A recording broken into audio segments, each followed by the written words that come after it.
Salam sejahtera bagi jemaat yang saya kasih dalam Tuhan. Pada hari ini kita akan belajar dari hukum yang pertama di dalam Keluaran pasal 20 ayatnya yang ketiga. Firman Tuhan berbunyi, "Jangan ada padamu Allah lain di hadapanku." Kita melihat ayat ini seperti sebuah peringatan kepada umat Tuhan pada waktu itu. Karena di tengah-tengah umat Tuhan pada waktu itu ada bangsa-bangsa lain yang menyembah Allah-Allah menurut versi mereka.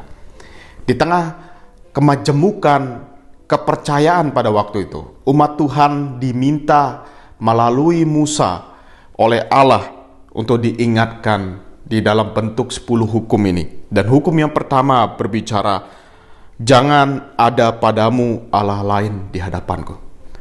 Ini salah satu perintah yang paling esensial di dalam 10 hukum.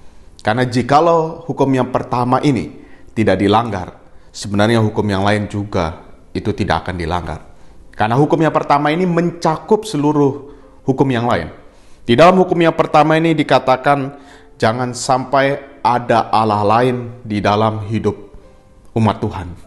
Karena kecenderungan manusia, menurut John Calvin, manusia sekalipun ia jatuh di dalam dosa, gambar rupa Allah rusak di dalam hidup mereka. Tapi sense of divinity itu, benih ilahi itu, kepekaan ilahi itu masih ada. Sehingga manusia dalam perjalanannya akan terus mencari Allah menurut versi mereka masing-masing. Dan di dalam konteks ini, umat Allah diingatkan, jangan ada padamu Allah lain di hadapanku. Mereka harus tetap setia kepada Allah di dalam perjanjiannya.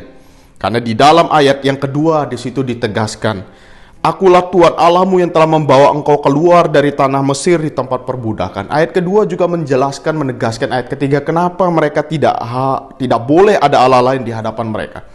Karena Allah lah yang telah mengikat perjanjian, yang menebus mereka, mengeluarkan mereka dari tanah perbudakan yaitu Mesir. Ketika kita mengoreksi diri pada saat ini, jemaat yang saya kasih dalam Tuhan, tentunya juga kenapa kita tidak boleh menyembah ilah-ilah menurut versi kita. Karena Allah juga telah menebus kita di dalam Yesus Kristus, yang memampukan kita untuk menyembah dan memuliakan, bahkan mengagungkan nama Tuhan di dalam Yesus Kristus. Dan Dia minta kita sekalian untuk setia di dalam kasih anugerahnya. Karena di dalam kasih anugerahnya juga secara bersamaan Dia menopang hidup kita. Sehingga ini adalah dua hal yang berjalan berbarengan. Tuhan menyatakan anugerahnya kepada kita secara aktif dan kita menjadi pasif. Namun di dalam proses anugerah itu, Tuhan memanggil kita yang pasif itu menjadi aktif untuk semakin dekat dengan Dia, berelasi dengan Dia. Marilah kita hidup di dalam kasih anugerah Tuhan, terus memuliakan dan meninggikan Dia.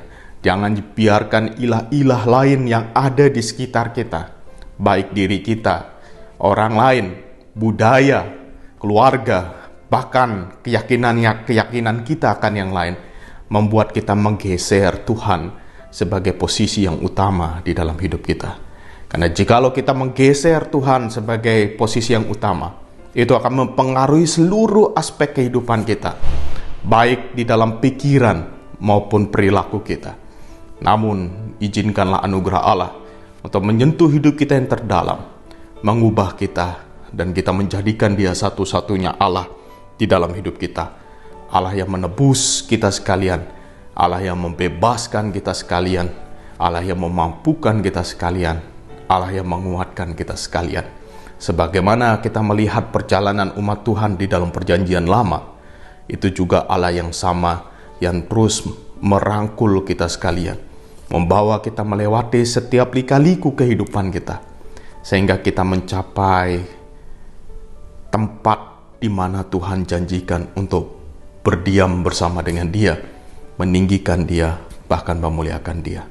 Hadapilah hidup ini, jemaat sekalian, peganglah janji Tuhan, dan teguhkanlah hatimu di dalam anugerah Tuhan. Lewati setiap persoalan di dalam hidup, karena Engkau punya Allah yang luar biasa, yang mampu menolong kita tepat pada waktunya, dan memampukan kita untuk melewati setiap persoalan di dalam hidup ini bersama dengan Dia. Tuhan Yesus memberkati kita sekalian.